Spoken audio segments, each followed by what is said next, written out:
cây lá运动ball bóng打篮球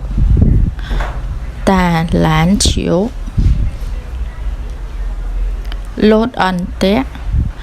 theo sân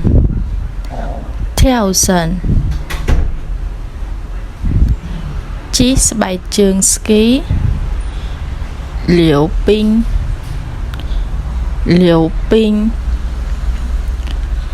vi sấy đá羽毛球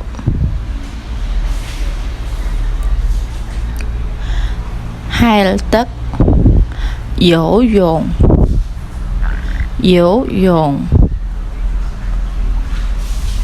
chiếc đá bắn tê ski玩滑板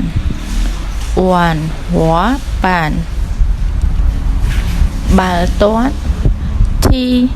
足球với con gấu đá cao ở phu chiếu với con bal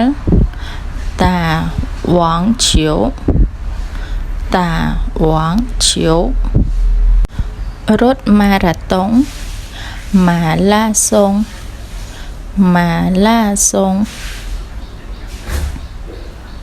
với ping pong đá ping pong chiếu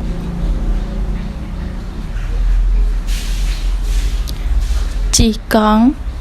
骑自行